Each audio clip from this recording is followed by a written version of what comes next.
मेरी एक बर्फ जैसी ठंडी और बेहद अमीर महिला सीईओ के साथ डील हुई थी। मुझे बस उसे अच्छे जीन्स देने थे और बदले में वो मुझे $50 लाख देने वाली थी। बच्चा पैदा होते ही हमारा हिसाब बराबर हो जाता और मैं अपनी राह पकड़ लेता। लेकिन मुझे क्या पता था कि मैं कुछ ज़्यादा ही टैलेंटेड निकलूंगा। नतीजा ये हुआ कि वो जुड़वां बच्चों की माँ बनने वाली थी। डिलीवरी के दिन अस्पताल के बाहर हर तरफ अफरा तफरी मची हुई थी। उसी हंगामे का फ़ायदा उठाकर मैं छोटे जुड़वां बच्चे को, जिसकी रोने की आवाज़ भी कमज़ोर थी, गोद में उठाकर वहाँ से निकल गया। पैसे भी मेरे पास थे और बच्चा भी। अगले 6 साल मैंने गांव में शांत जिंदगी जी, मुर्गियां पालीं, सब्जियां उगाईं और अपने बेटे को प्यार से बड़ा किया। फिर एक दिन मैं अपने बेटे के साथ 3 पहिया गाड़ी में सब्जियां बेचने शहर आया। तभी एक लग्जरी कार आकर ठीक मेरे सामने रुकी। कार का दरवाज़ा खुला और उसमें से सूट बूट पहना एक छोटा लड़का उतरा। उसे देखते ही मैं सन्न रह गया। वो बिल्कुल मेरे बेटे जैसा दिखता था। तभी मेरा बेटा जियामिन्हो पूरी ताकत से चिल्लाया, पापा, आपने मेरी पीठ पीछे शहर में एक और बच्चा कब पैदा कर लिया? उसकी आवाज़ इतनी तेज़ थी कि सब्जी मंडी में मौजूद सभी चाचा चाची, अंकल आंटियां एक साथ हमारी तरफ देखने लगे। मैं तो वहीं ख़त्म हो गया। मेरा दिमाग सुन्न पड़ गया और हाथ में पकड़ी गोभी लगभग गिर ही गई। माथे पर ठंडा पसीना आ गया। मैंने सपने में भी नहीं सोचा था कि गांव की 6 साल की शांत जिंदगी का अंत इस तरह होगा। उधर लग्जरी कार से उतरा वो छोटा लड़का अपने नन्हे से सूट और बोटाई में किसी छोटे सीईओ से कम नहीं लग रहा था। वो भी हमें उतनी ही हैरानी से देख रहा था जितनी हैरानी मेरे बेटे को हुई थी, लेकिन उसकी नज़रों में जिज्ञासा और गहरी जांच पड़ताल भी थी। तभी कार का दूसरा दरवाज़ा खुला। सबसे पहले एक लंबी टांग बाहर निकली जिस पर काली स्टॉकिंग्स चढ़ी हुई थीं, और माहौल अचानक और भी तनावपूर्ण हो गया। फिर वो चेहरा सामने आया जो मानो मेरे डीएनए में ही जलकर छप गया था।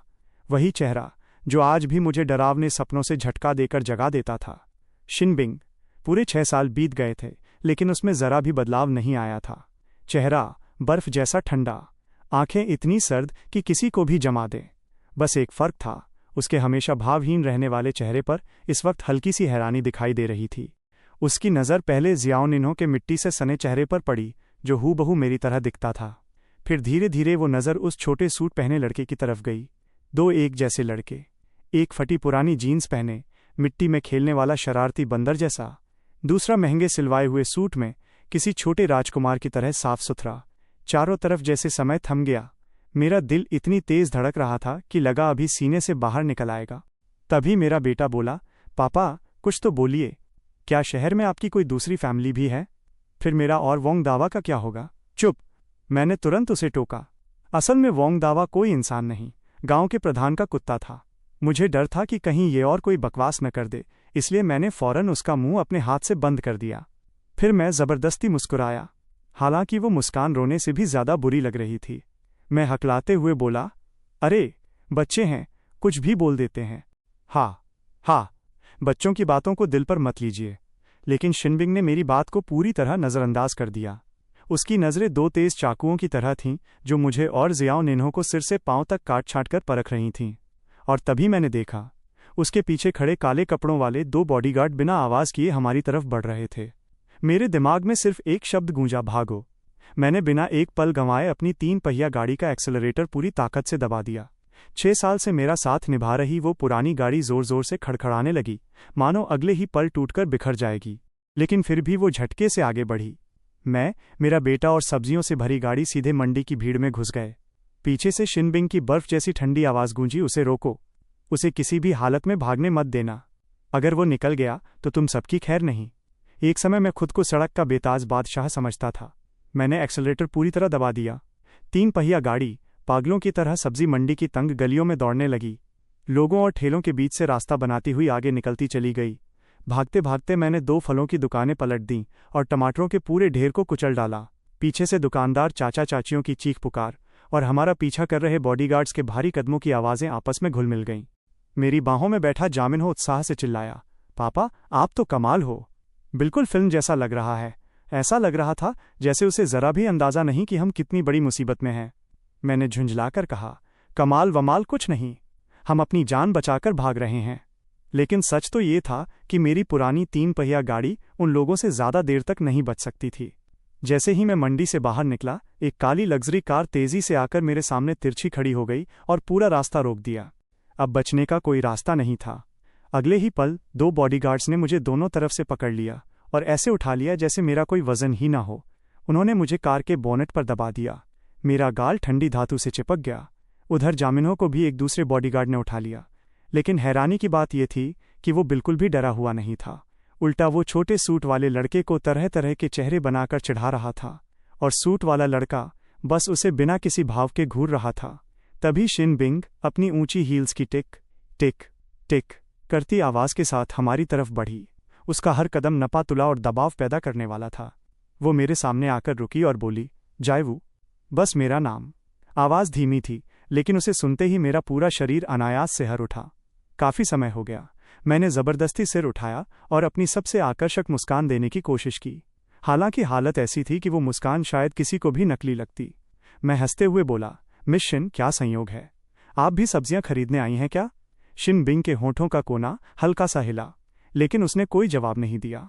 इसके बजाय वो नीचे झुक गई और बॉडीगार्ड की बाहों में बैठे जामिनों को ध्यान से देखने लगी। उसने हाथ बढ़ाया जैसे उसके गाल को छूना चाहती हो, लेकिन जामिनहो तुरंत पीछे हट गया और शक भरी नज़रों से उसे घूरते हुए बोला, आप कौन हैं? मेरी सौतेली माँ बनने की कोशिश भी मत करना। मेरे पापा तो वोंग दावा के हैं। मैं लगभग चीख पड़ा, मैं आखिरी बार कह रहा हूँ, वोंग दावा एक कुत्ता है। जामिनहो की बात सुनकर शिन बिंग का हाथ हवा में ही रुक गया। कुछ सेकंड तक वो बिल्कुल स्थिर खड़ी रही। फिर उसने गहरी सांस ली और धीरे धीरे सीधी खड़ी हो गई। उसकी नज़रें फिर मेरी तरफ उठीं। इस बार उनमें ऐसी ठंडक और गुस्सा था कि कोई भी कांप जाए। फिर वो बोली, 6 साल पहले मैंने जुड़वां बच्चों को जन्म दिया था, सही? शिन बिंग की आवाज़ शांत थी, लेकिन उस शांति के नीचे ऐसा लग रहा था मानो कोई ज्वालामुखी फटने को तैयार हो। मुझे महसूस हुआ कि बॉडीगार्ड्स की पकड़ मेरे कंधों पर और कस गई है। मैंने मन ही मन सोचा, मान लिया तो मर गया, नकार दिया तो भी मर गया। इसलिए सबसे सुरक्षित रास्ता था कुछ भी न कहना। मेरी आंखें इधर उधर घूमी और मैंने तुरंत अपने चेहरे पर हैरानी और मासूमियत का अभिनय चढ़ा लिया। मैं बोला, जुड़वां बच्चे? मिस शिन, मुझे बिल्कुल समझ नहीं आ रहा कि आप क्या कह रही हैं। फिर मैंने जामिनहो की तरफ इशारा किया और जितना हो सकता था उतनी ईमानदार आवाज़ में कहा, ये मेरा भतीजा है। मेरे भाई और भाभी की एक कार दुर्घटना में मौत हो गई थी। तब से मैंने ही इसे अकेले पाला है। यकीन मानिए, ये बिल्कुल आसान नहीं था। अपनी कहानी को और विश्वसनीय बनाने के लिए मैंने आंखों में आंसू तक लाने की कोशिश की। फिर बोला, देखिए ना, ये कितना मेरी तरह दिखता है। लोग तो हमेशा कहते हैं कि भतीजे अपने चाचा पर जाते हैं, और ये बात बिल्कुल सच है। लेकिन मैं अपनी बात पूरी भी नहीं कर पाया था कि जामिनहो ने भौहें सिकोड़कर बीच में ही टोक दिया। पापा, आप क्या बोल रहे हो? आपका कोई भाई कब से हो गया? दादा दादी को गुजरे तो बहुत साल हो गए। आप भूल गए क्या? मैं अपने इस गद्दार बेटे को घूरता रह गया। मेरे पास जवाब में कहने के लिए एक भी शब्द नहीं था। उस पल सच में मेरा मन कर रहा था कि धरती फट जाए और मैं उसमें समा जाऊं। तभी शिन बिंग ने एक फाइल निकाली। ये शिन जिए के जन्म प्रमाण पत्र और उस समय के अस्पताल के रिकॉर्ड हैं। उसकी नज़रें बिना पलक झपकाए मेरी आंखों में गड़ी हुई थीं। फिर उसने ठंडी आवाज़ में कहा, रिकॉर्ड के अनुसार जन्म के 3 घंटे बाद इनक्यूबेटर बी में रखा गया पुरुष शिशु अचानक गायब हो गया था। मेरी छाती में जैसे किसी ने जोर से मुक्का मार दिया। गलती हो गई थी। उस समय मैं भागने पर इतना ध्यान दे रहा था कि सबूत मिटाना ही भूल गया। मैंने खुद को समझाने की कोशिश की, शायद ये सिर्फ एक संयोग हो। हाँ, ज़रूर संयोग ही होगा। लेकिन शिन बिंग अब बहस के मूड में नहीं थी। उसने सीधे अपने बॉडीगार्ड्स की तरफ देखा और आदेश दिया, इसे क्लाउड समिट एस्टेट लेकर जाओ और हमारे वकील से तुरंत संपर्क करो। मुझे अभी डीएनए पितृत्व टेस्ट चाहिए। एक बॉडीगार्ड ने तुरंत सिर झुकाकर जवाब दिया, जी मिस शिन। और बस अगले ही पल 2 बॉडीगार्ड्स ने मुझे दोनों बाजुओं से पकड़ लिया। मुझे ऐसे घसीटकर उठाया गया जैसे मैं कोई खतरनाक अपराधी हूँ। फिर बिना किसी नरमी के मुझे लग्जरी कार की पिछली सीट में ठूंस दिया गया। मेरी 6 साल की शांत ग्रामीण जिंदगी उसी पल पूरी तरह खत्म हो चुकी थी। जामिनहो को भी अंदर ले जाया गया, लेकिन वो जरा भी डरा हुआ नहीं था। अंदर घुसते ही उसने लग्जरी कार की चमड़े की सीटों को हाथ लगाकर टटोलना शुरू कर दिया और उत्साह से बोला, पापा, ये तो आपकी 3 पहिया गाड़ी से कहीं ज़्यादा आरामदायक है। फिर थोड़ा सोचकर बोला, बस इतनी तेज़ नहीं है। मैंने बेबसी से कहा, तेज़ होने का क्या फ़ायदा? आखिर में उन्होंने हमें पकड़ ही लिया। कारों का काफिला सीधे शहर के बाहरी इलाके में बने एक बेहद आलीशान रिहायशी क्षेत्र की ओर बढ़ा। उसका नाम था क्लाउड समिट एस्टेट। नाम सुनकर ही समझ आ जाता था कि यहाँ घर खरीदने के लिए कितनी दौलत चाहिए होगी। कुछ देर बाद कार एक ऐसी विला के सामने रुकी जो किसी शाही महल से कम नहीं लग रही थी। मुझे और जामिनहो को अंदर ले जाया गया। जैसे ही हम ड्राइंग रूम में पहुंचे, मैं दंग रह गया। वो कमरा इतना विशाल था कि उसमें आराम से एक छोटा खेल मैदान बन सकता था। छत से लटका विशाल क्रिस्टल का झूमर देखकर ही मेरा सिर घूमने लगा। जामिन्हो ने अपनी जिंदगी में कभी इतना शानदार घर नहीं देखा था। अंदर आते ही वो पूरी तरह पागल हो गया। वो कालीन पर लौटने लगा, इधर उधर भागने लगा और बार बार खुशी से हंस रहा था। उधर कमरे के मुख्य सोफे पर शिनबिंग शांति से बैठी थी। उसके बगल में छोटा शिंजी बैठा हुआ था। उसके हाथ में एक टैबलेट था, लेकिन उसकी नज़रें बार बार जामिन्हो की तरफ चली जाती थीं। इस समय जामिन्हो फर्श पर चारों हाथ पैरों के बल घूम रहा था और कुत्ते की तरह भौंक रहा था। दोनों एक ही माँ से पैदा हुए जुड़वां भाई थे, फिर भी उनके बीच का अंतर आसमान और जमीन जैसा था। एक तरफ शालीन, शांत और अनुशासित शिंजी, दूसरी तरफ जंगली और बेफिक्र जामिन्हो। आखिरकार शिनबिंग ने चुप्पी तोड़ी। उसने मेरी तरफ देखते हुए कहा, जायवू, मैं तुम्हें एक मौका देती हूँ। 6 साल पहले जो $50 लाख मैंने दिए थे, वो लौटा दो। बच्चे को यहीं छोड़ दो, फिर तुम आज़ाद हो। उसकी बात सुनकर मेरा दिल बैठ गया। वो $50 लाख तो बहुत पहले ही खर्च हो चुके थे। उसी पैसे से मैंने गांव में घर बनवाया था, ज़मीन खरीदी थी, मुर्गियां पाली थीं और पिछले 6 सालों का हमारा सारा खर्च भी उसी से चला था। अब उसमें से लगभग कुछ भी नहीं बचा था। लेकिन पैसे से भी बड़ी बात कुछ और थी। वो मुझसे जामिन्हो को छोड़कर जाने के लिए कह रही थी। मैं ये कैसे मान सकता था? मैंने अपने बेटे की तरफ देखा। वो अभी भी कालीन पर दौड़ रहा था, हंस रहा था, जैसे दुनिया की कोई चिंता ही ना हो। 6 साल तक मैंने उसे अपने हाथों से पाला था, अपना सब कुछ लगाकर। मैंने गहरी सांस ली, फिर पहली बार शिनबिंग की आंखों में सीधे देखा और दृढ़ आवाज में कहा, मिस शिन, पैसे लौटाने का कोई न कोई रास्ता मैं निकाल लूंगा, लेकिन जामिन्हो मेरा बेटा है, मैं उसे आपको नहीं दे सकता। शिनबिंग की आंखें अचानक ठंडी पड़ गईं। उसने धीरे से शब्द दोहराए, तुम्हारा बेटा? कमरे का माहौल एक पल में भारी और तनावपूर्ण हो गया। शिनबिंग ने मेरी तरफ ऐसे देखा मानो मैंने दुनिया का सबसे मज़ेदार मजाक सुना दिया हो। फिर वो ठंडी आवाज़ में बोली, हमारा कॉन्ट्रैक्ट मत भूलो। तुम सिर्फ एक जीन डोनर थे, उससे ज़्यादा कुछ नहीं। उसकी बात सुनकर मैंने तुरंत गर्दन सीधी की और जवाब दिया, कॉन्ट्रैक्ट में ये नहीं लिखा था कि अगर जुड़वा बच्चे पैदा हो जाएं तो क्या होगा। और जब वो बच्चा पैदा हुआ था तब उसकी हालत बहुत ख़राब थी। डॉक्टर तक कह रहे थे कि शायद वो बच न पाए। मैंने उसकी आंखों में देखते हुए कहा, मैं ही उसे गांव लेकर गया था। मैंने उसे चम्मच चम्मच करके चावल का दलिया खिलाया, पुराने घरेलू नुस्खे अपनाए, दिन रात उसकी देखभाल की, तब जाकर वो मौत के मुंह से वापस आया। और ये पूरी तरह सच था। शिनबिंग की समय से पहले डिलीवरी हुई थी। जामिन्हो जन्म के समय बेहद छोटा और कमज़ोर था। उसकी रोने की आवाज़ भी मुश्किल से एक छोटे बिल्ली के बच्चे जितनी थी। मैं उसे पैसे के लिए तो लेकर भागा ही था, लेकिन एक वजह यह भी थी कि मुझे डर था कि ये बर्फ़ जैसी ठंडी और भावनाहीन महिला शायद उसकी सही देखभाल न करे। मेरी बात सुनकर शिनबिंग के चेहरे पर एक पल के लिए कुछ बदला, मानो कोई पुरानी भावना उभर आई हो, लेकिन अगले ही क्षण उसका चेहरा फिर से बर्फ़ की तरह सख्त हो गया। वो बोली, मुझे इस बात से कोई मतलब नहीं कि तुमने क्या किया और कैसे किया। मुझे सिर्फ नतीजों से मतलब है, और नतीजा ये है कि तुमने मेरे पैसे चुराए और मेरा बेटा भी। इतना कहकर वो खड़ी हो गई।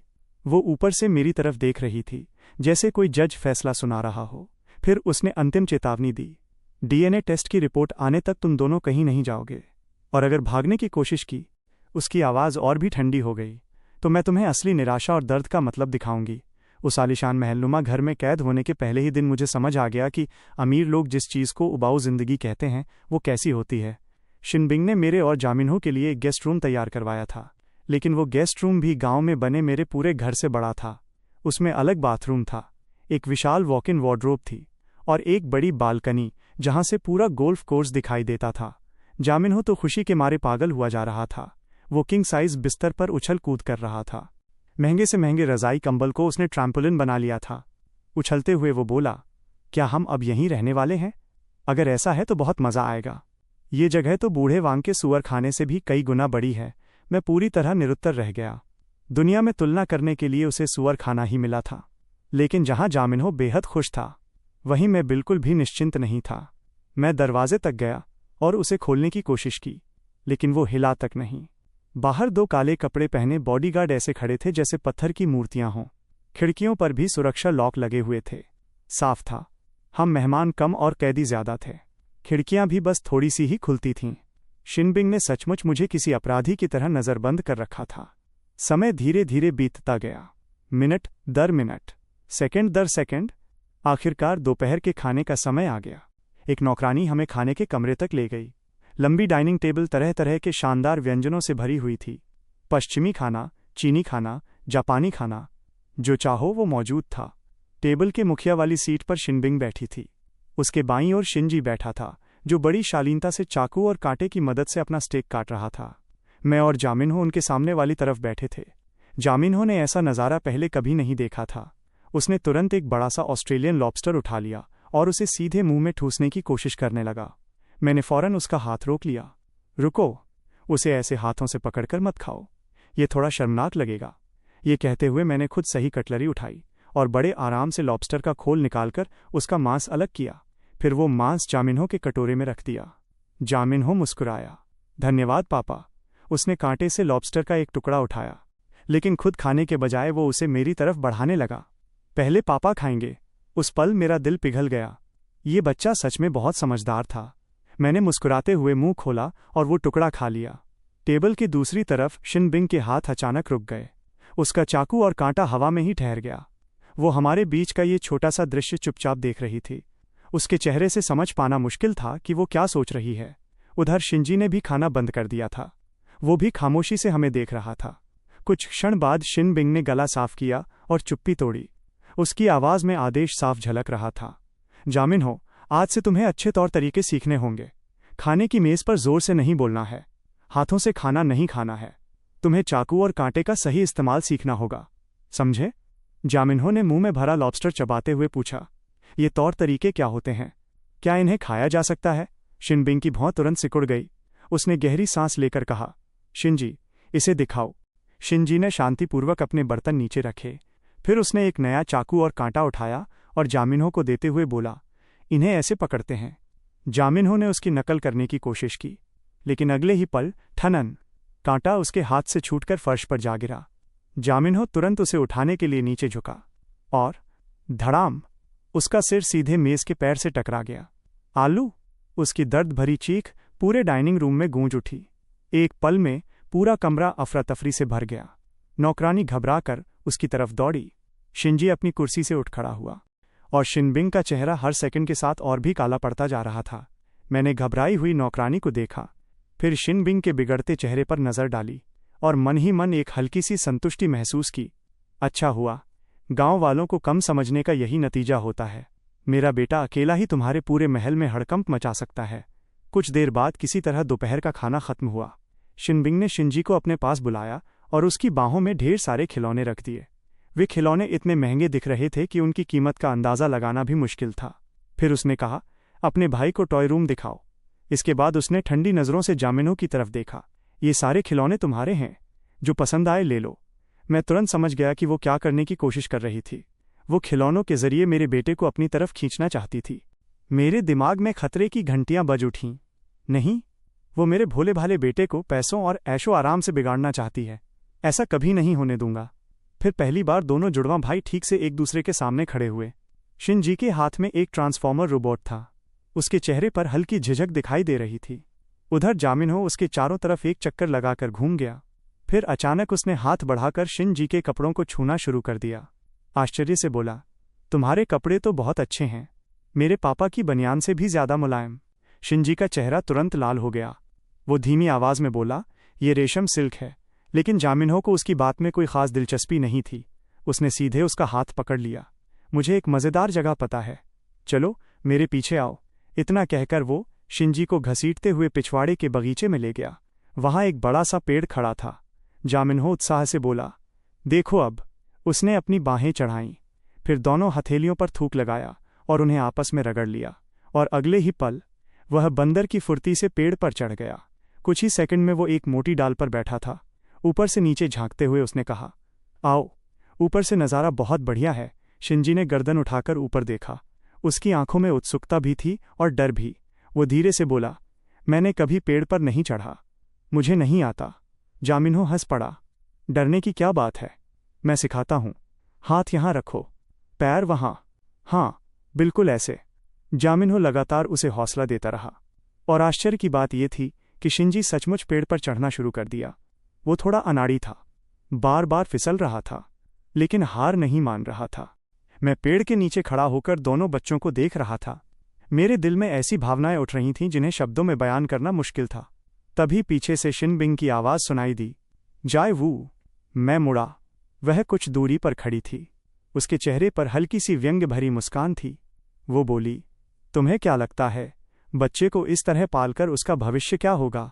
फिर उसने पेड़ की तरफ इशारा किया। क्या तुम उसे बड़ा होकर चिड़ियों के घोंसले लूटना सिखा रहे हो या पहाड़ों में शिकार करना? उसकी आवाज़ में साफ ताना था। मैं मुस्कुराया। फिर पेड़ पर चढ़ने की कोशिश कर रहे छोटे से शिंजी की तरफ इशारा करते हुए बोला, मिस शिन, मैं उसे अरबों की विरासत नहीं दे सकता, लेकिन मैं उसे एक खुशहाल बचपन ज़रूर दे सकता हूँ। मैं कुछ पल रुका, फिर शांत स्वर में कहा, मुझे उससे कोई महान आदमी बनने की उम्मीद नहीं है। जब तक वो खुश है, मेरे लिए वही सबसे ज़्यादा मायने रखता है। और देखो, मैंने मुस्कुराते हुए कहा, तुम्हारा बेटा भी इस समय काफ़ी खुश लग रहा है ना? शायद वो अपनी ज़िंदगी में पहली बार इतना खुश है। शिनबिंग ने मेरी उंगली की दिशा में देखा। जामिनहो की मदद से शिंजी आखिरकार पेड़ की एक नीची डाल तक पहुंच गया था। उसके हाथ अभी भी घबराहट में तने हुए थे और वो पेड़ के तने को कसकर पकड़े हुए था, लेकिन उसके चेहरे पर जो मुस्कान थी वो बिल्कुल नई थी। ऐसी खुशी शायद उसने पहले कभी महसूस ही नहीं की थी। दोनों लड़के एक ही डाल पर साथ बैठे थे। जामिनहो दूर की तरफ इशारा करते हुए अपने गांव के महान कारनामों की कहानियां सुना रहा था। कैसे वह पूरे गांव का सबसे बड़ा शरारती राजा था और शिंजी पूरी दिलचस्पी से उसकी बातें सुन रहा था। ये देखकर शिनबिंग की आंखों में कुछ बदल गया। वो कुछ पल के लिए चुप हो गई, लेकिन तभी चटाक एक तेज आवाज़ गूंजी। जिस डाल पर शिंजी बैठा था वो अचानक टूट गई। आले! शिंजी चीख पड़ा। उसका शरीर एक तरफ झुक गया। वो नीचे गिर रहा था। शिनबिंग के मुंह से घबराहट भरी चीख निकल गई। उसका चेहरा एकदम सफ़ेद पड़ गया। उधर मेरा दिल भी मानो गले में आकर अटक गया।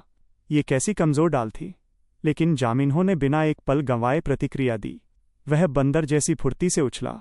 उसने दोनों हाथों से शिंजी की कमर कसकर पकड़ ली और चिल्लाया, डरो मत, मुझे पकड़ कर रखो। जामिनहो ने अपनी पूरी ताकत लगा दी ताकि शिंजी को नीचे गिरने से बचा सके, लेकिन गिरने की रफ्तार इतनी ज़्यादा थी कि दोनों ही संतुलन खो बैठे और अगले ही पल दोनों बच्चे साथ में पेड़ से नीचे गिर पड़े। सौभाग्य से डाल बहुत ऊंची नहीं थी। वे नीचे घनी घास पर गिरे और लुढ़कते हुए एक दूसरे पर जा गिरे। मैं और शिनबिंग लगभग एक साथ उनकी तरफ दौड़े। शिनबिंग ने तुरंत शिंजी को अपनी बाहों में भर लिया। उसकी आवाज़ कांप रही थी, तुम ठीक हो? कहीं चोट तो नहीं लगी? वह घबराकर उसके शरीर को सिर से पांव तक जांचने लगी। उसकी आंखें लाल हो चुकी थीं। उधर मैंने भी जल्दी से जामिनहो को उठाया। जामिनहो ने दर्द से मुंह बनाते हुए कहा, पापा, लगता है मेरा पिछवाड़ा 8 टुकड़ों में टूट गया। लेकिन अपनी शिकायत पूरी करने से पहले ही उसने शिंजी की तरफ देखा। फिर पूछा, अरे छोटे सूट वाले, तुम ठीक हो ना? शिंजी अभी भी थोड़ा कांप रहा था। उसने धीरे से सिर हिलाया, फिर जामिनहो की तरफ देखकर बोला, धन्यवाद।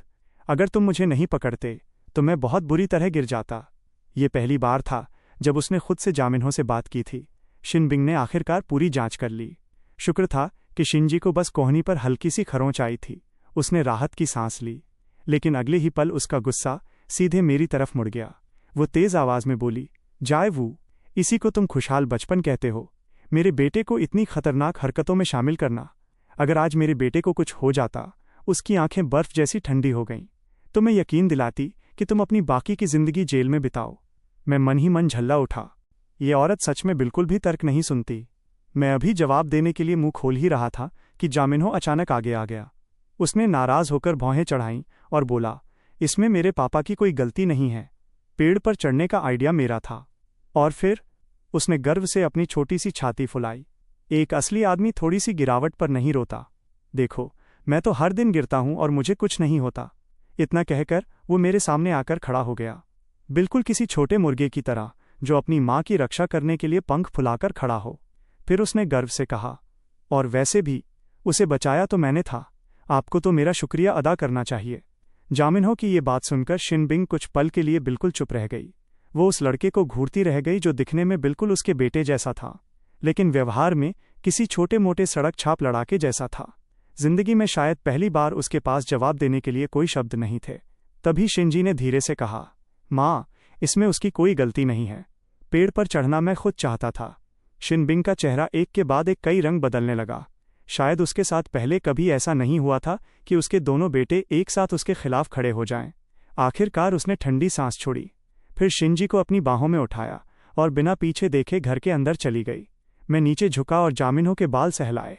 अभी तुमने बहुत बहादुरी दिखाई, सचमुच मेरी रक्षा कर ली।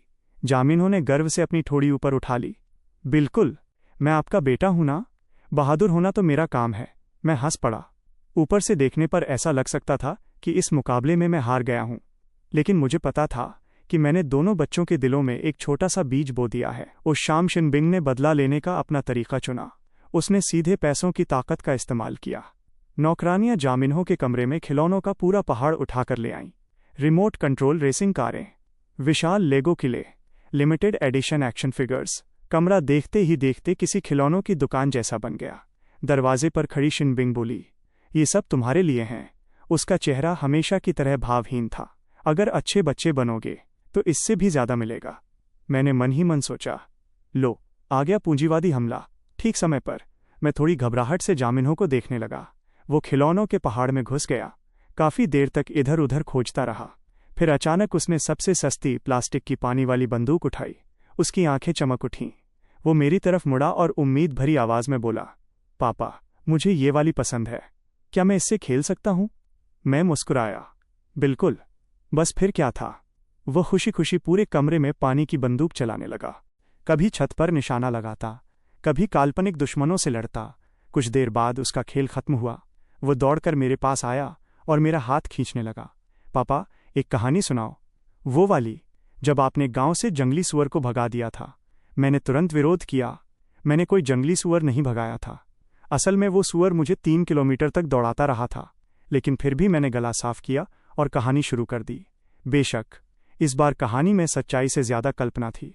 मैंने उसे सावधानी से उठाया, बिस्तर पर लिटाया, उसके ऊपर कंबल ठीक से ओढ़ाया, फिर चुपचाप मुड़कर पीछे देखा। शिनबिंग अभी भी दरवाजे पर खड़ी थी। उसकी नज़र कमरे में बिखरे उन महंगे खिलौनों पर थी, जिन्हें जामिनहो ने बिना दूसरी बार देखे ही छोड़ दिया था। और पहली बार उसके चेहरे पर ऐसा भाव था, मानो वो किसी ऐसी चीज़ के बारे में सोच रही हो जिसे वो कभी समझ नहीं पाई थी। फिर उसकी नज़र मेरे हाथों में गहरी नींद में सोए जामिनहो पर गई। उसके चेहरे पर एक ऐसी भावना उभरी जिसे मैं समझ नहीं पाया। उसकी आंखों में कुछ गहराई थी, कुछ ऐसा जिसे शब्दों में बयान करना मुश्किल था। मैं उसके पास गया और धीमी आवाज में कहा, मिशन, अब तो आपने देख लिया होगा, दुनिया में कुछ चीजें ऐसी होती हैं जिन्हें पैसे से नहीं खरीदा जा सकता, जैसे एक पिता का प्यार। मैंने जानबूझकर अपनी छाती फुला ली। आखिर इतने दिनों बाद मुझे अपनी थोड़ी बहुत इज्जत वापस पाने का मौका मिला था, इसलिए हर बार हमें पैसे देकर खरीदने की कोशिश मत किया कीजिए। शिनबिंग काफी देर तक चुप रही। मैं सोच रहा था कि अभी वो गुस्से में बॉडीगार्ड्स को बुलाएगी और मुझे बाहर फेंकवा देगी, लेकिन उसने सिर्फ इतना कहा, कल डीएनए टेस्ट के नमूने जांच के लिए भेजे जाएंगे। फिर उसकी नज़र सीधे मेरी आंखों में जा टिकी। बेहतर होगा कि वो मेरा बेटा ना निकले। इतना कहकर वो मुड़ी और चली गई। मैं उसकी अकेली होती जाती परछाई को देखता रहा। मेरी छोटी सी जीत का एहसास धीरे धीरे गायब हो गया, क्योंकि अचानक मुझे एक भयानक सच्चाई याद आ गई। जामिनहो 100% उसका बेटा था, और जिस दिन डीएनए रिपोर्ट आ गई उस दिन मेरी खैर नहीं थी। अगली सुबह बहुत जल्दी परिवार का डॉक्टर पूरे मेडिकल उपकरणों के साथ आ पहुंचा। मैं, जामिनहो और शिंजी सोफे पर एक कतार में बैठे थे। हम सबका खून लिया जाना था। शिंजी इस प्रक्रिया का आदी लग रहा था। उसके चेहरे पर डर का नामो निशान नहीं था। उसने बिना कुछ कहे अपनी बांह आगे बढ़ा दी। उधर जामिनहो की हालत बिल्कुल अलग थी। उसने अपनी जिंदगी में कभी खून नहीं निकलवाया था। सुई देखते ही उसका चेहरा सफ़ेद पड़ गया। वो पूरी ताकत से मेरी गर्दन से चिपक गया। घबराकर बोला, पापा, मुझे सुई नहीं लगवानी। सुई लोगों को मार देती है। मैं मरना नहीं चाहता। मैंने उसके सिर पर हाथ फेरते हुए कहा, डरने की कोई बात नहीं है, बस मच्छर के काटने जितना महसूस होगा, बिल्कुल दर्द नहीं होगा। जामिनहो ने कांपती आवाज में पूछा, सच में? पक्का? हाँ, बिल्कुल पक्का। मैं बाहर से उसे शांत कर रहा था, लेकिन अंदर मेरा दिमाग तेजी से काम कर रहा था। मुझे किसी तरह डीएनए सैंपल बदलना होगा, वरना सब खत्म हो जाएगा। मेरी नज़र मेज पर रखी खून की टेस्ट ट्यूबों पर पड़ी। डॉक्टर ने पहले शिंजी का खून लिया, फिर उस ट्यूब पर उसका नाम वाला लेबल चिपका दिया। अब जामिनहो की बारी थी। जैसे ही डॉक्टर उसके पास आया, पूरा घर उसकी चीखों से गूंज उठा। नहीं, मुझे सुई नहीं चाहिए, नहीं चाहिए। वो मेरी बाहों में बेतहाशा छटपटाने लगा। ऐसा लग रहा था जैसे दुनिया खत्म होने वाली हो। उसे पकड़ने के लिए डॉक्टर के साथ 2 नौकरानियां भी आगे आ गईं। कमरे में पूरी अफरा तफरी मच गई, और उसी अफरा तफरी के बीच मेरे दिमाग में एक खतरनाक योजना आकार लेने लगी। कमरे में पूरी तरह अफरा तफरी मच गई। यही मेरा मौका था। जब सबकी नज़रें जामिनहो पर थीं, मैंने चुपचाप अपने हाथ की त्वचा पर नाखून जोर से रगड़ दिया। दर्द सचमुच हुआ। जैसे ही डॉक्टर ने जामिनहो की बाह में सुई लगाई, मैं उसे दिलासा देने के बहाने आगे झुका और उसी दौरान अपना हाथ उसकी बाह के नीचे ले गया। मेरे खून की एक छोटी सी बूंद चुपचाप उस टेस्ट ट्यूब में गिर गई जिस पर जामिनहो का नाम लिखा था। सब कुछ हो जाने के बाद मैंने राहत की लंबी सांस ली। बस, अगर रिपोर्ट में यह साबित हो जाए कि जामिनहो और शिनबिंग का कोई खून का रिश्ता नहीं है, तो उसके पास हमें यहाँ रोकने की कोई वजह नहीं बचेगी। मैं मन ही मन खुद की तारीफ करने लगा। मैं कितना बुद्धिमान हूँ, लगभग जीनियस।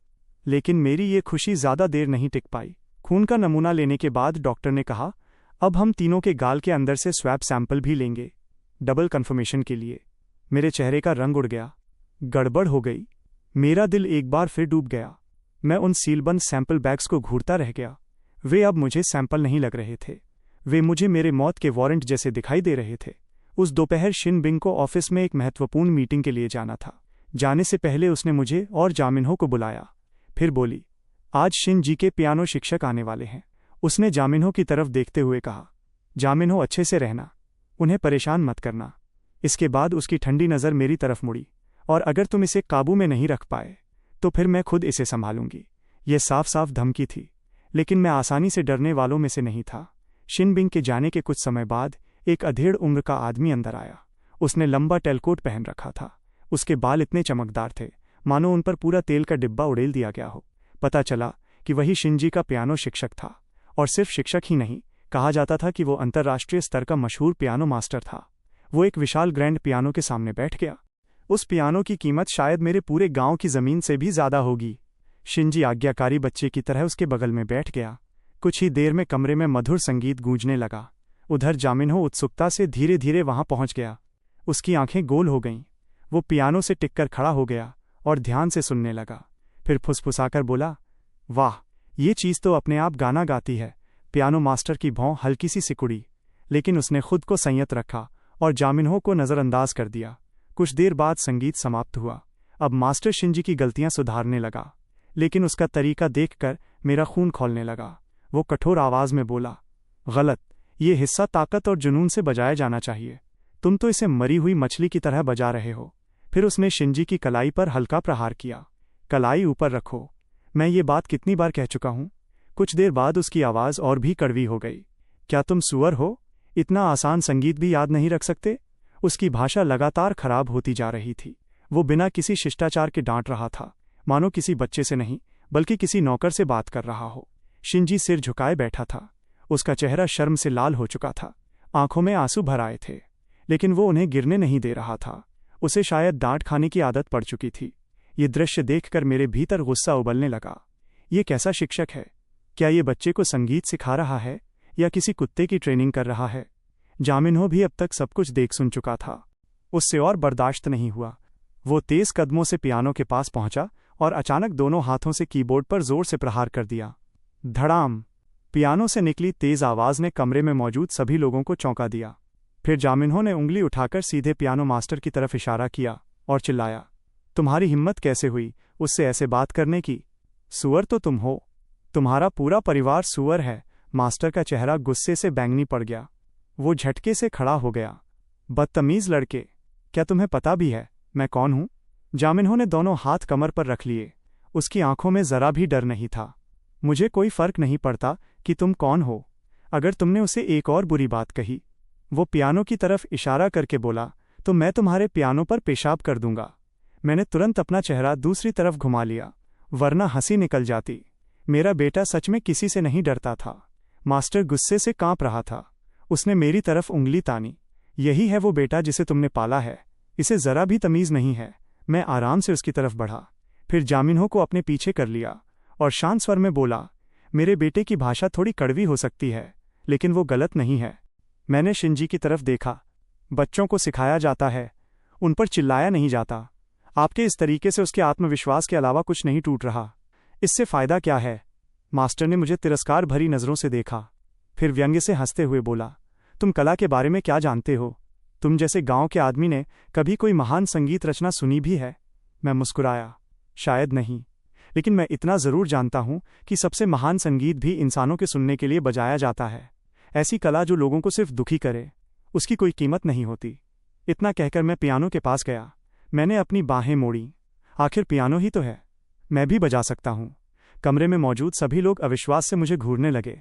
मैं आराम से पियानो बेंच पर बैठ गया, एक गहरी सांस ली और अपने कॉलेज के दिनों की यादों में खो गया। एक समय था जब मैंने किसी को प्रभावित करने के लिए घंटों पियानो की प्रैक्टिस की थी। फिर मेरी उंगलियां धीरे धीरे कीज पर चलने लगीं। लेकिन जिस धुन को मैंने बजाना शुरू किया, वो कोई महान शास्त्रीय रचना नहीं थी। वो तो बच्चों का एक साधारण सा गीत था। फिर भी मैंने उसे पूरे दिल से बजाया, पूरे जोश और भावना के साथ।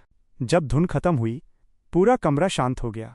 ऐसी खामोशी छा गई कि सुई गिरने की आवाज़ भी सुनाई दे सकती थी। पियानो मास्टर का मुंह इतना खुला रह गया कि उसमें आराम से एक अंडा रखा जा सकता था। शिंजी की आंखें आश्चर्य और प्रशंसा से फैल गई थीं। उधर जामिन्हो खुशी खुशी ताली बजाने लगा। वो धुन के साथ गुनगुनाने भी लगा। मैं धीरे से खड़ा हुआ, ऐसे जैसे कुछ खास हुआ ही न हो। फिर मैंने भौं उठाकर मास्टर की तरफ देखा। तो क्या इसमें पर्याप्त जुनून था? मास्टर का चेहरा कभी लाल पड़ रहा था, कभी सफ़ेद। वो काफ़ी देर तक मेरी तरफ उंगली ताने खड़ा रहा, लेकिन उसके मुंह से एक शब्द भी नहीं निकला। आखिरकार उसने गुस्से में अपनी आस्तीन झटक दी और तिरस्कार से बोला, बकवास, कला का अपमान, ये तो संगीत का मजाक है। उसने अपना बैग उठाया और तेज कदमों से बाहर निकलने लगा। लेकिन दरवाजे तक पहुंचते पहुंचते भी उसका गुस्सा शांत नहीं हुआ। जाते जाते उसने पीछे मुड़कर एक आखिरी ताना मारा, मैं मिस शिन को सब कुछ बताने वाला हूं, बस इंतजार करना। पियानो मास्टर गुस्से में चिल्लाया। मैंने कंधे उचकाए। जरूर बताइए, क्या आपको लगता है कि मैं आपसे डरता हूं? मास्टर गुस्से से तमतमाता हुआ बाहर निकल गया। जैसे ही वो गया, शिंजी मेरी तरफ देखने लगा। उसकी आंखों में अब सिर्फ प्रशंसा थी। वो उत्साह से बोला, अंकल, आपने बहुत अच्छा बजाया। मैंने गर्व से अपनी छाती थपथपाई। बिल्कुल अच्छा बजाया। सीखना चाहोगे? मैं तुम्हें सिखाऊंगा। शिंजी का चेहरा खुशी से चमक उठा। हाँ। और इस तरह पूरा दोपहर का समय क्लाउड समिट एस्टेट के विशाल ड्राइंग रूम में बीता। वहां बार बार बच्चों के गीतों की धुन गूंजती रही। जामिन्हो गाना गाता और नाचता था। मैं पियानो बजाता था और शिंजी तालियां बजाता था। बस 3 लोग, लेकिन उन 3 लोगों की हंसी पूरे घर को भरने के लिए काफ़ी थी। खुश रहने के लिए शायद इतना ही काफ़ी होता है। शाम को जब शिनबिंग थकी हुई मीटिंग से वापस लौटी, तो उसने एक ऐसा दृश्य देखा जिसकी उसे बिल्कुल उम्मीद नहीं थी। ड्राइंग रूम में 3 लोग हंस रहे थे, 2 बच्चे और एक बड़ा आदमी। वे ऐसे घुल मिल गए थे जैसे वर्षों से साथ रह रहे हों। कुछ पल के लिए शिनबिंग अपना गुस्सा तक भूल गई। सबसे पहले शिनजी ने उसे देखा। माँ, आप आ गईं। वह दौड़कर उसके पास गया। आज अंकल ने मुझे पियानो सिखाया, बहुत मज़ा आया। ये सुनकर शिनबिंग ठिठक गई। शायद पहली बार उसने शिंजी को इस तरह खुलकर मुस्कुराते देखा था। उसकी नज़र धीरे धीरे शिंजी से हटकर मेरी तरफ आई, और मैंने महसूस किया कि उसकी आंखों में अब सिर्फ ठंडापन नहीं था, कुछ और भी था। कुछ ऐसा जो जवाब ढूंढ रहा था, कुछ अनिश्चित, कुछ उलझा हुआ। क्या सचमुच उसके दिल की बर्फ पिघलने लगी थी? मैंने उसे देखकर विजयी मुस्कान दे दी, लेकिन तभी उसका फ़ोन बज उठा। उसने कॉल रिसीव की, कुछ सेकंड तक सामने वाले की बात सुनी, और तुरंत उसका चेहरा फिर से सख्त हो गया। क्या उसने मास्टर को भगा दिया? और पूरी दोपहर बच्चों के गाने बजाता रहा। वह कुछ देर चुप रही, फिर बोली, ठीक है, मैं समझ गई। कॉल खत्म हो गई। उसने मेरी तरफ देखा। कुछ क्षण पहले उसकी आंखों में जो हल्की गर्माहट थी, वो पूरी तरह गायब हो चुकी थी। अब वहां फिर वही बर्फ जैसी ठंडक थी। वह बोली, जायवू, तुम सच में कमाल के इंसान हो। मैं मुस्कुराया। अरे, आप मेरी बहुत तारीफ कर रही हैं। मैं तो बस साधारण हूँ, ज़्यादा से ज़्यादा दुनिया के टॉप 3 लोगों में गिना जा सकता हूँ। शिनबिंग ने गहरी सांस ली। स्पष्ट था कि वो खुद को शांत रखने की पूरी कोशिश कर रही थी। फिर बोली, कल शिनजी के स्कूल में पेरेंट चाइल्ड स्पोर्ट्स डे है। तुम और जामिन्हो हमारे साथ चलोगे? मैं चौंक गया। क्या? मैं क्यों जाऊं? शिनबिंग ने बिना भाव बदले जवाब दिया, मैं उसकी माँ हूँ। वो कुछ क्षण रुकी, मानो अगला शब्द बोलना उसके लिए मुश्किल हो। फिर बोली, और तुम उसके दूसरे अभिभावक बनकर जाओगे। स्पष्ट था कि वो पिता शब्द कहने से बच रही थी। फिर उसने मेरी तरफ उंगली उठाई और चेतावनी दी, सबसे ज़रूरी बात, कोई मुसीबत खड़ी मत करना, कोई तमाशा मत करना। और तुम्हें पता है कि अगर तुमने कुछ गड़बड़ की तो क्या होगा? मैं मन ही मन बुदबुदाया, एक थप्पड़ के बाद मिठाई? अगली सुबह हम चारों 2 कारों में बैठकर शहर के मशहूर रॉयल किंडरगार्टन पहुंचे। स्कूल के बाहर लग्जरी कारों की लंबी कतार लगी हुई थी। हर माता पिता ऐसे तैयार होकर आए थे जैसे किसी रेड कार्पेट इवेंट में जा रहे हों। जैसे ही शिनबिंग कार से उतरी, आसपास मौजूद लगभग हर व्यक्ति की नज़र उसी पर टिक गई।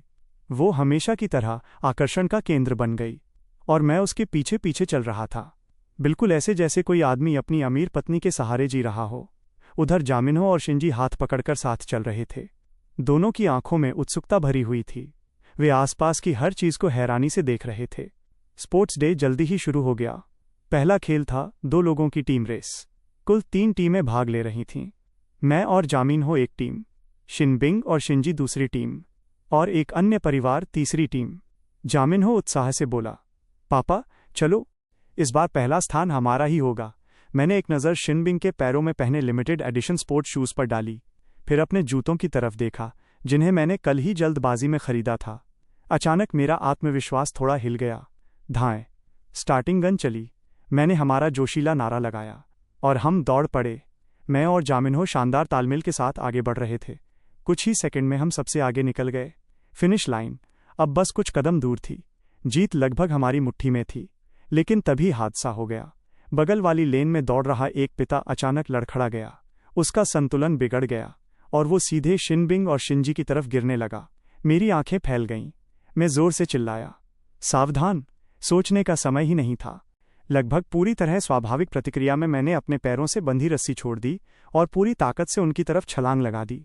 मैंने शिनबिंग और शिंजी को जोर से धक्का देकर रास्ते से हटा दिया। दोनों घास पर गिर पड़े, लेकिन सुरक्षित थे। उन्हें एक खरोंच तक नहीं आई। और मैं सीधे उस आदमी के नीचे दब गया। वो कम से कम 100 किलो से ऊपर का था। धड़ाम! उसका पूरा वजन मेरे ऊपर आ गिरा। मुझे लगा जैसे मेरी कमर टूट गई हो। ऐसा महसूस हो रहा था मानो शरीर के सारे अंग अपनी जगह छोड़कर कहीं और चले गए हों। आंखों के सामने तारे घूमने लगे। पूरा मैदान हड़कंप में आ गया। शिक्षक और कर्मचारी दौड़ते हुए आए। कई लोगों ने मिलकर उस भारी भरकम आदमी को मेरे ऊपर से हटाया। कोई घबराकर पूछ रहा था, सर आप ठीक हैं? मैं घास पर औंधे मुंह पड़ा हुआ था, बिल्कुल किसी मरे हुए कुत्ते की तरह। मुझे सामान्य होने में काफी समय लग गया।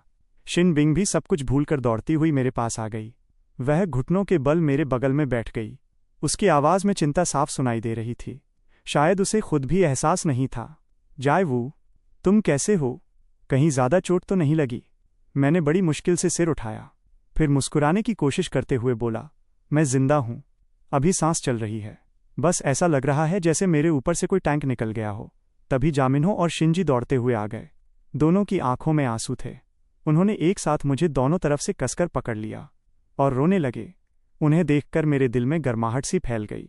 ये दोनों बच्चे सच में बहुत अच्छे थे, बहुत समझदार। उन्हें मेरी इतनी चिंता करते देखकर मेरी पीठ का दर्द भी अचानक कुछ कम महसूस होने लगा। ये सब झेलना वाकई इसके लायक था। आखिरकार मुझे घायल मरीज के तौर पर एम्बुलेंस में लादा गया और सीधे अस्पताल ले जाया गया। कई तरह की जांचों के बाद रिपोर्ट आई। मेरी कमर के निचले हिस्से की मांसपेशियों और ऊतकों में गंभीर चोट थी, लेकिन अच्छी बात यह थी कि कोई हड्डी नहीं टूटी थी। मैं अस्पताल के एक वीआईपी वार्ड में भर्ती था। करने को कुछ खास नहीं था, बस आराम करना और नौकरानी की पूरी देखभाल का आनंद लेना। स्कूल का सारा मामला निपटाने के बाद शिनबिंग भी अस्पताल पहुंची। वो मेरे बिस्तर के पास खड़ी हो गई। उसके चेहरे पर एक अजीब सी जटिल भावना थी। कुछ पल बाद उसने धीमी आवाज में कहा, धन्यवाद। ये पहली बार था जब उसने मुझे पूरी ईमानदारी से धन्यवाद कहा था। मैं मुस्कुराया और हीरो जैसी पोज देने की कोशिश की, लेकिन जैसे ही थोड़ा हिला, कमर में दर्द की लहर दौड़ गई। मैंने तुरंत सीधा लेटते हुए मजाक किया, मिस शिन, सिर्फ धन्यवाद से काम नहीं चलेगा। ये तो कार्यस्थल पर लगी चोट है। इलाज का खर्चा, काम का नुकसान, मानसिक पीड़ा, मुआवजे की रकम आप खुद तय कर लीजिए। शिनबिंग ने मेरी तरफ देखा। उसके होठों का कोना हल्का सा हिला। शायद वो मुस्कुराने वाली थी, लेकिन अगले ही पल उसने खुद को संभाल लिया। तुम्हें मुआवजा मिलेगा। फिर थोड़ी देर चुप रहकर बोली, आज गलती मेरी थी। मुझे तुम्हें वहां जाने के लिए मजबूर नहीं करना चाहिए था। अगर ऐसा नहीं होता तो तुम घायल भी नहीं होते। मैं हैरान रह गया। ये औरत माफी भी मांग सकती है? सचमुच दुर्लभ दृश्य था। मैंने हाथ हिलाया, कोई बात नहीं, बस छोटी सी चोट है। इसे भी जिंदगी का एक अनुभव समझ लेते हैं। उसी समय वार्ड का दरवाजा खुला। जामिन्हो और शिंजी धीरे धीरे अंदर झांकते हुए आए। दोनों एक बड़ा सा फलों का टोकरा उठाए हुए थे। जिसे देखकर साफ लग रहा था कि उसे शिनबिंग ने खरीदा होगा। जामिनहो दौड़कर मेरे बिस्तर के पास आया, फिर बहुत सावधानी से पंजों के बल खड़ा होकर बोला, पापा, अब भी दर्द हो रहा है? उसकी आंखों में चिंता थी। आप मर तो नहीं जाओगे ना? उधर शिनजी ने सिर झुकाकर कहा, अंकल, मुझे माफ कर दीजिए, ये सब मेरी वजह से हुआ। मैंने दोनों के सिर पर प्यार से हाथ फेरा। तुम दोनों ठीक हो, मेरे लिए बस यही काफ़ी है। मेरी चिंता मत करो, मुझे बिल्कुल दर्द नहीं हो रहा। हालांकि ये साफ झूठ था। शिनजी ने चमकती आंखों से मेरी तरफ देखा। अंकल, आज आप बहुत बहादुर थे। जामिनहो तुरंत बीच में कूद पड़ा। बिल्कुल, मेरे पापा तो सुपरमैन हैं, मेरे हीरो। दोनों बच्चों की बातें सुनकर मेरे दिल में गर्माहट भर गई। ऐसा लगा जैसे सारी पीड़ा गायब हो गई हो। जो दर्द कुछ देर पहले असहनीय लग रहा था, अब उसका नामो निशान नहीं था। शिनबिंग चुपचाप एक तरफ खड़ी ये सब देख रही थी। उसका चेहरा पहले से कहीं ज्यादा नरम हो गया था। उसकी आंखों में अब वो बर्फ जैसी ठंडक नहीं थी। अगले कुछ दिन मेरी जिंदगी बेहद आरामदायक रही। खाना खुद बनाने की जरूरत नहीं, हर समय बढ़िया भोजन कमरे में पहुंच जाता। मुझे बस बिस्तर पर लेटना था और आराम से ठीक होना था। शिनबिंग हर दिन अस्पताल आती थी। वो ज्यादा बातें नहीं करती थी, लेकिन अब उसके व्यवहार में पहले जैसी नुकीली कठोरता नहीं रही थी। दोनों बच्चे तो मेरे निजी छोटे छोटे नर्स बन गए थे। जामिनहो का काम था मुझे हंसाना, वह दिन भर चुटकुले सुनाता रहता, और शिनजी का काम था मुझे कहानियां पढ़कर सुनाना। वो अपनी नरम आवाज में किताबें पढ़ता। हाल के दिनों में जिंदगी सचमुच स्वर्ग जैसी लग रही थी। एक दिन मैं बिस्तर पर लेटा हुआ था। शिनजी मुझे द लिटिल प्रिंस पढ़कर सुना रहा था। तभी धड़ाम, वार्ड का दरवाज़ा अचानक जोर से खुला। एक आदमी अंदर घुस आया। मैंने उसे पहले कभी नहीं देखा था। उसने महंगा सूट पहन रखा था और उसका पूरा व्यक्तित्व बेहद सजा संवरा था। उसके पीछे कई पत्रकार और कैमरामैन भी अंदर आ गए। वो आदमी तेज कदमों से आगे बढ़ा और ऊंची आवाज में बोला, मिस शिन, हमें खबर मिली है कि आपने गुप्त रूप से बच्चे पैदा किए हैं और बच्चों के पिता को अस्पताल में छिपाकर रखा हुआ है। क्या ये सच है? अचानक चारों तरफ कैमरों की फ्लैश चमकने लगी। Flash, flash, flash. पूरा कमरा रोशनी से भर गया। मैं पूरी तरह स्तब्ध रह गया। क्या हो रहा है? उधर शिनबिंग का चेहरा एक ही पल में बदल गया। उसकी आंखों की नरमी गायब हो गई और उसकी जगह फिर वही खतरनाक ठंडक लौट आई।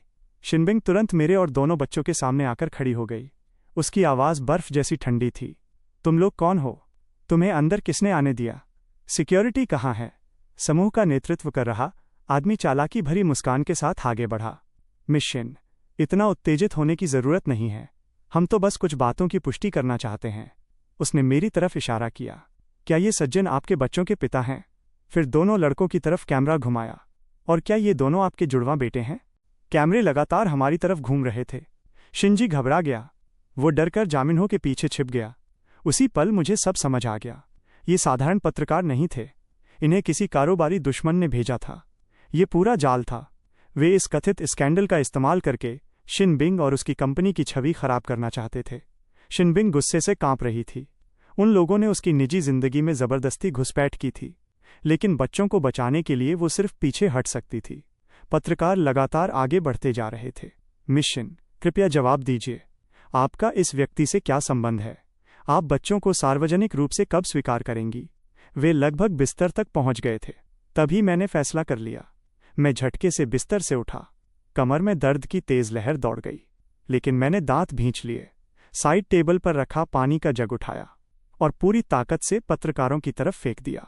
छपाक, पानी सीधा उन पर जा गिरा। फिर मैंने शिनबिंग और दोनों बच्चों को पकड़ा, खिड़की की तरफ इशारा किया और चिल्लाया, कूदो, मैं इन्हें रोकता हूं। पूरा कमरा सन्न रह गया। पत्रकार भी एक पल के लिए जमे रह गए।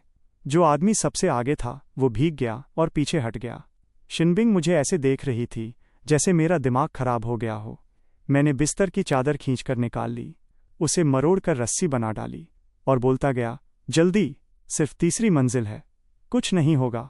मैं तो गांव में 5वीं मंजिल से भी कूद चुका हूं। ये पूरी तरह झूठ था। मैं ज्यादा से ज्यादा दूसरी मंजिल से कूदा था और तब भी मेरी टखने में मोच आ गई थी। मैंने चादर का एक सिरा हीटर की पाइप से बांधा, दूसरा सिरा खिड़की से बाहर लटका दिया। फिर शिनबिंग और दोनों बच्चों को खिड़की तक धकेल दिया। जाओ, फिसल कर नीचे उतर जाओ। शिनबिंग एक पल के लिए हिचकिचाई, फिर पत्रकारों की भीड़ को देखा और तुरंत फैसला कर लिया। उसने पहले शिनजी को नीचे उतारा, फिर जामिनहो की बारी आई। जामिनहो को तो जैसे इसी मौके का इंतजार था। वो बिना डरे बंदर की तरह रस्सी पर फिसलता हुआ नीचे पहुंच गया। मैंने राहत की सांस ली। आखिर में शिनबिंग भी सुरक्षित नीचे उतर गई। अब कमरे में सिर्फ मैं और पत्रकार बचे थे। मैंने उनकी तरफ देखा और सबसे शरारती मुस्कान दी। फिर जो भी हाथ लग, तकिया, फलों की टोकरी, पानी की बोतल, सब कुछ उनकी तरफ फेंकना शुरू कर दिया। आओ, आज तुम्हें दिखाता हूं कि एक गांव वाला क्या कर सकता है। कमरे में कुछ मिनटों तक पूरी अफरा तफरी मची रही। जब मुझे लगा कि भागने के लिए पर्याप्त समय मिल गया है, मैंने चादर पकड़ी और खिड़की से बाहर छलांग लगा दी। लेकिन इस बार मेरी लैंडिंग बिल्कुल सही नहीं रही। धप! मैं सीधे अपने पिछले हिस्से के बल जमीन पर गिर पड़ा। पहले से कमर में चोट थी, अब ऊपर से गिरने की नई चोट भी मिल गई। 2 गुना नुकसान। शिनबिंग तुरंत मेरी तरफ दौड़ी। उसने मुझे उठाने में सहारा दिया। उसके चेहरे पर गुस्सा और चिंता दोनों थे। वह लगभग चिल्ला पड़ी। पूरे शरीर में दर्द था, लेकिन मन ही मन सोच रहा था, आज तो सचमुच फिल्मी हीरो वाला काम कर दिया। बस उम्मीद है कि मेरी कमर इस बहादुरी की कीमत ज़्यादा महंगी न वसूल ले। इस बार मैं सचमुच हिल भी नहीं सकता था। मेरी कमर और पूरे शरीर में ऐसा दर्द था जैसे किसी ने मुझे ट्रक से कुचल दिया हो। जामिनहो और शिंजी मेरे बिस्तर के पास पहरा दे रहे थे। दोनों के चेहरों पर चिंता साफ दिखाई दे रही थी। जामिनहो ने घबराकर पूछा, पापा आप मर तो नहीं जाओगे ना? मैं कुछ पल तक उसे देखता रह गया। सच कहूं तो मेरे पास इसका कोई जवाब नहीं था। थोड़ी देर बाद शिनबिंग अपनी सारी फ़ोन कॉल्स ख़त्म करके कमरे में आई। उसने सभी नौकरों और स्टाफ को बाहर भेज दिया। अब कमरे में सिर्फ हम दोनों थे। वो धीरे से बोली, जायवू, आज तुमने जो किया वो क्यों किया? मैंने अनजान बनने की कोशिश की। कोई खास वजह नहीं थी, बस आत्मरक्षा थी। शिनबिंग ने सिर हिलाया। तुम जानते हो मैं क्या पूछ रही हूं? वो मेरे बिस्तर के पास आई और कुर्सी खींचकर बैठ गई। तुम हमें खुद संभालने के लिए छोड़ सकते थे, फिर तुमने अपनी जान जोखिम में डालकर हमें बचाने की कोशिश क्यों की? मैंने कमरे की हल्की रोशनी में उसकी तरफ देखा। पहली बार उसके सारे बचाव टूटे हुए लग रहे थे। उसका चेहरा थका हुआ था, उलझा हुआ था। वो अजय, बर्फ जैसी ठंडी सीईओ नहीं लग रही थी। इस वक्त वह बस एक साधारण औरत थी। मैं कुछ देर चुप रहा, फिर धीरे से बोला, मैंने ये तुम्हें बचाने के लिए नहीं किया। ये सुनते ही उसकी आंखों की चमक थोड़ी मंद पड़ गई। मैंने आगे कहा, मैंने ये अपने बेटों के लिए किया। मैंने उसकी आंखों में देखते हुए कहा, जामिनहो मेरा बेटा है, शिंजी भी मेरा बेटा है। वे दोनों भाई हैं। मैं उनमें से किसी को भी चोट खाते हुए नहीं देख सकता। शिनबिंग बिल्कुल स्थिर हो गई। वो काफी देर तक मुझे देखती रही, बहुत देर तक। फिर उसने धीरे से सिर झुका लिया। उसके कंधे हल्के से कांपे और तभी मैंने देखा, एक आंसू उसकी आंख से निकलकर उसके हाथ की पीठ पर गिरा। मैं अवाक रह गया। हे भगवान, वो रो रही थी। मैं घबरा गया, जल्दी से उठने की कोशिश की। अरे अरे, कृपया मत रो, मैं तो बस यूं ही बोल रहा था। तुम जानती हो, मैं बिना सोचे समझे कुछ भी बोल देता हूं। मैं उसे सांत्वना देने के लिए उठने लगा, लेकिन उसी समय मेरी कमर में फिर दर्द उठा। मत हिलो, शिनबिंग ने तुरंत कहा। उसने सिर उठा लिया था। चेहरा फिर शांत हो गया था, लेकिन आंखें अब भी हल्की लाल थीं। उसने हाथ बढ़ाया और बहुत धीरे से मेरे माथे पर बिखरे बाल पीछे कर दिए। उसकी उंगलियां हमेशा की तरह ठंडी थीं, लेकिन जैसे ही उन्होंने मेरी त्वचा को छुआ, मेरे पूरे शरीर में बिजली सी दौड़ गई। मेरा दिल अचानक तेज धड़कने लगा। जायवू, कल पितृत्व परीक्षण की रिपोर्ट आ जाएगी। मेरा दिल बैठ गया। जिस दिन से मैं डर रहा था, वो आखिरकार आ गया था। शिनबिंग ने मेरी तरफ देखते हुए पूछा, अगर रिपोर्ट ये साबित कर दे कि दोनों बच्चे तुम्हारे बेटे हैं, तो तुम क्या करोगे? मैंने जवाब देने के लिए मुंह खोला, लेकिन कोई शब्द नहीं निकला। मैं क्या करता, मुझे खुद नहीं पता था। एक बार मैं पहले ही भाग चुका था, लेकिन जामिनहो को छोड़ देना, ये मैं कभी नहीं कर सकता था। कमरे में लंबी चुप्पी छा गई। तभी बाहर से 2 बच्चों की बहस की आवाज़ सुनाई दी। सब तुम्हारी वजह से हुआ, जामिनहो चिल्लाया। तुमने मेरे पापा को चोट लगवा दी। शिंजी तुरंत बोला, नहीं, उन बुरे लोगों की वजह से हुआ था। नहीं तुम्हारी वजह से, नहीं तुम्हारी वजह से। दोनों की लड़ाई सुनकर मैं और शिनबिंग एक दूसरे को देखने लगे। फिर अनजाने में हम दोनों मुस्कुरा दिए। वही बेबस लेकिन सच्ची मुस्कान। शायद हालात उतने बुरे भी नहीं थे जितने हम सोच रहे थे। अगली सुबह मुझे जोर जोर से हिलाने पर नींद खुली। पापा, जल्दी देखो। जामिनहो मेरे सामने एक लिफाफा लहरा रहा था। रिपोर्ट आ गई। मेरा दिल जैसे सीधे जमीन पर गिर गया। फैसले का दिन आ चुका था। मैंने कांपते हाथों से लिफाफा लिया। ऐसा लग रहा था जैसे उसका वजन 1000 किलो हो। शिनबिंग मेरे बगल में खड़ी थी। उसके चेहरे पर कोई भाव नहीं था। दोनों बच्चे भी तनाव से मुझे देख रहे थे। मैंने गहरी सांस ली और लिफाफा खोल दिया। अंदर कई पन्ने थे। उन पर मेडिकल और वैज्ञानिक शब्दों की भरमार थी। मैंने कांपती उंगलियों से आखिरी निष्कर्ष वाले हिस्से पर नजर डाली और उसी पल पूरे कमरे की सांसें जैसे थम गईं। मैंने सीधे आखिरी पन्ना खोला और निष्कर्ष पढ़ा। डीएनए अनुक्रम विश्लेषण के आधार पर परीक्षण किए गए व्यक्ति जायवू और परीक्षण किए गए व्यक्ति जामिनों के बीच कोई जैविक माता पिता और संतान संबंध मौजूद नहीं है। क्या? मैं झटके से सिर उठाकर रिपोर्ट को घूरने लगा। मुझे अपनी आंखों पर विश्वास नहीं हुआ। मैंने उसे दोबारा पढ़ा, फिर तीसरी बार। शब्द बिल्कुल साफ लिखे थे। कोई जैविक संबंध नहीं। ये कैसे संभव था? अचानक मुझे उस दिन की घटना याद आ गई, जब मैंने अपनी उंगली काटकर खून की बूंद नमूने में गिराई थी। घबराहट में मैंने सोचा था कि मैंने सब संभाल लिया है, लेकिन अब मैंने अचानक सिर उठाकर शिनबिंग की तरफ देखा। क्या उसने भी कुछ किया था? शिनबिंग ने मेरी नज़र का जवाब दिया। उसके चेहरे पर कोई भाव नहीं था। वो शांत स्वर में बोली, जैसा तुम चाहते थे जायवू, वो तुम्हारा बेटा नहीं है। मेरा दिमाग पूरी तरह सुन्न पड़ गया। मेरा बेटा नहीं? तो फिर वो किसका बेटा था? मैं अभी इस बारे में सोच भी नहीं पाया था कि शिनबिंग ने एक और दस्तावेज मेरे सामने रख दिया। ये अलग रिपोर्ट है, उसने कहा। मैंने उसे खोला। यह जामिनहो और शिनबिंग के बीच का पितृत्व परीक्षण नहीं, बल्कि मातृत्व परीक्षण था। निष्कर्ष साफ था। जामिनहो वास्तव में शिनबिंग का जैविक पुत्र था। शिनबिंग ने ठंडी निगाहों से मेरी तरफ देखा। अब तुम्हारे पास अपने बचाव में क्या कहने को है? उसकी आंखें फिर से बर्फ जैसी ठंडी हो गई थीं। तुमने 6 साल तक मुझे धोखा दिया। 6 साल तक मेरे बेटे को मुझसे दूर रखा। जायवू, तुमने बहुत अच्छा खेल खेला। मैंने बोलने के लिए मुंह खोला, लेकिन कोई शब्द नहीं निकला, क्योंकि वो गलत नहीं थी। मैंने सचमुच उसे धोखा दिया था। मैंने बगल में खड़े जामिनहो की तरफ देखा। उसके चेहरे पर उलझन थी। उसे समझ ही नहीं आ रहा था कि आखिर हो क्या रहा है। उसी समय शिनजी ने शिनबिंग की बांह पकड़ ली और मासूमियत से पूछा, माँ, इसका क्या मतलब है? क्या अंकल जाए जामिनहो के पापा नहीं हैं? शिनबिंग ने कोई जवाब नहीं दिया। वह सीधे मेरी तरफ बढ़ी और मेरे बिस्तर पर पहले से तैयार एक अनुबंध रख दिया। जायवू, हमारे बीच जो कुछ भी हुआ, और इस बात को देखते हुए कि तुमने एक बार हमारी जान बचाई थी, मैं तुम्हें आखिरी मौका दे रही हूँ। उसने दस्तावेज की तरफ इशारा किया। यहाँ 1 करोड़ युआन, 10 मिलियन है। पैसे ले लो और हमारी जिंदगी से हमेशा के लिए गायब हो जाओ। फिर कभी बच्चों के सामने मत आना। 1 करोड़। 6 साल पहले उसने मुझे 50 लाख दिए थे। ये रकम उससे दोगुनी थी। इतने पैसों में कोई भी आदमी किसी भी शहर में आराम से पूरी जिंदगी गुजार सकता था। मैंने अनुबंध की तरफ देखा, फिर जामिनहो की तरफ। वो अभी भी बिस्तर के पास खड़ा था, पूरी तरह उलझा हुआ, पूरी तरह खोया हुआ।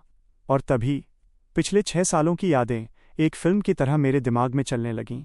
वो दिन जब उसने पहली बार मुझे पापा कहा था, उसके छोटे छोटे कदम जब उसने पहली बार चलना सीखा था, वे रातें जब उसे तेज बुखार होता था और मैं पूरी रात उसे गोद में लिए बैठा रहता था, आंखें बंद करने तक की हिम्मत नहीं होती थी। वे दिन जब वो गांव में शरारत करके आता था और मुझे पड़ोसियों के घर जाकर उसकी तरफ से माफ़ी मांगनी पड़ती थी।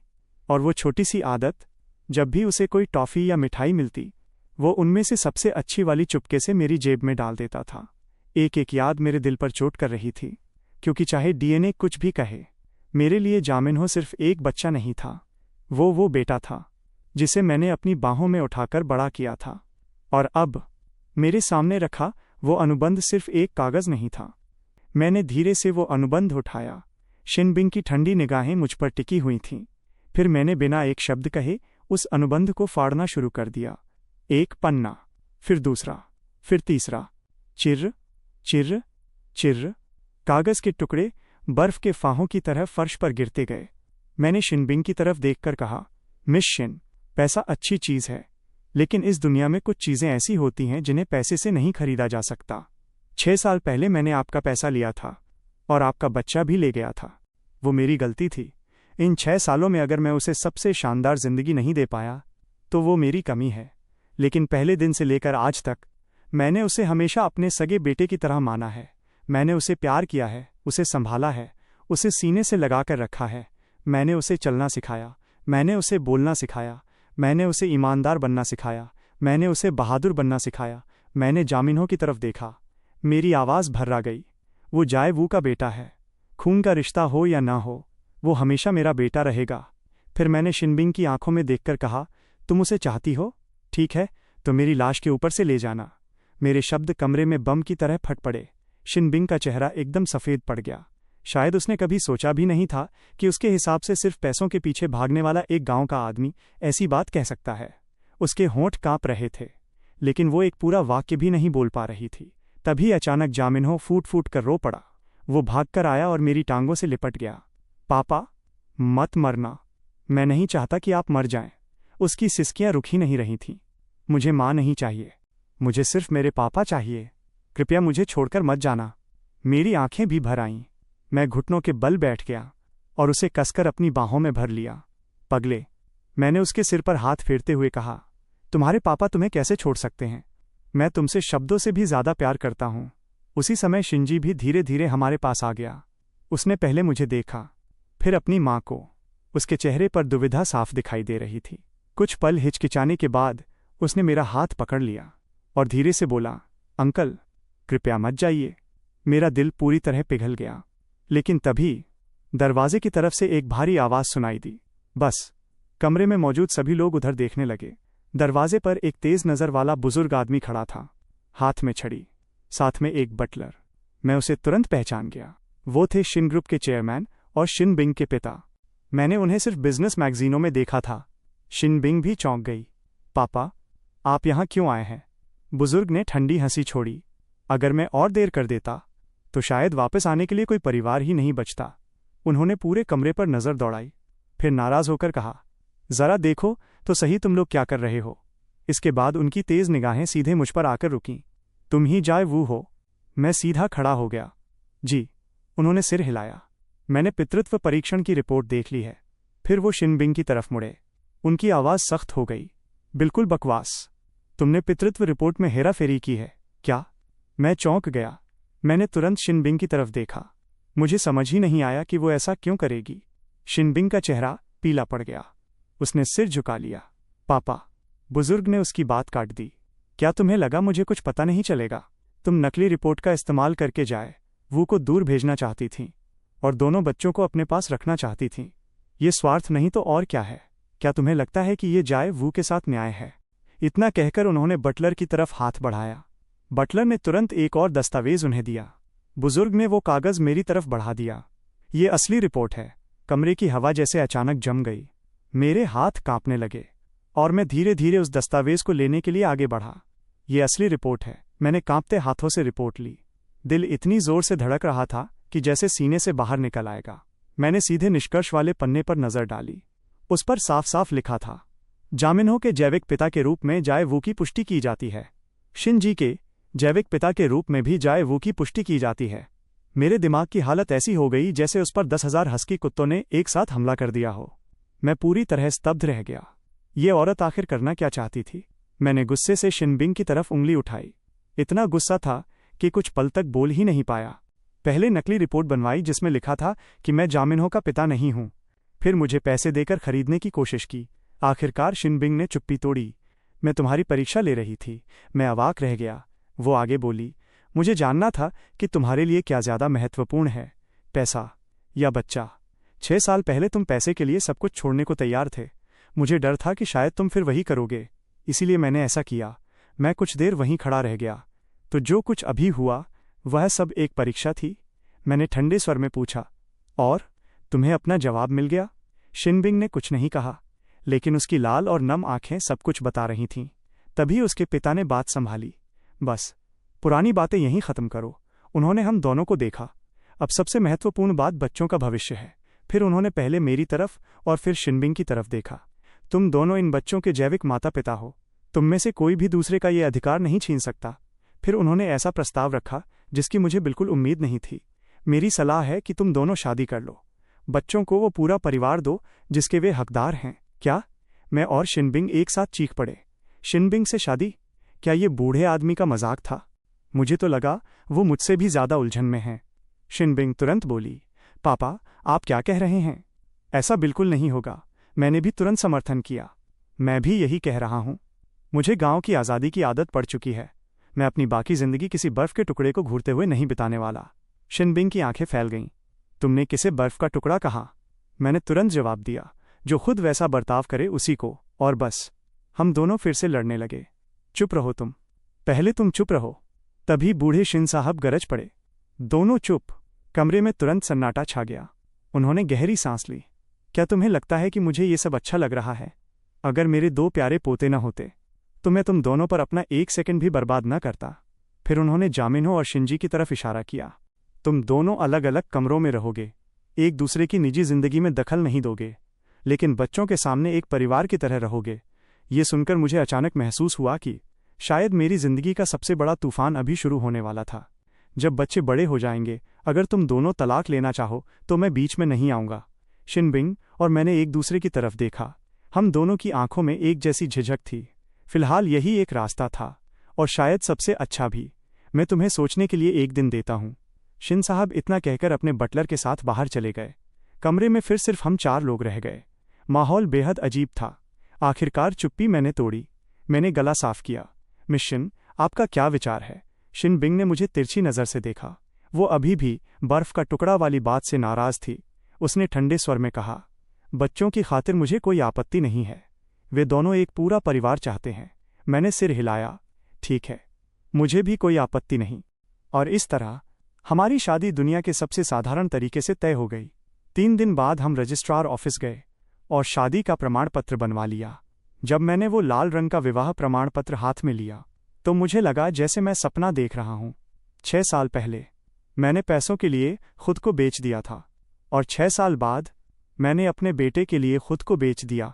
मेरी जिंदगी अगर किसी चीज से भरी हुई थी तो वो था ड्रामा। समाप्त।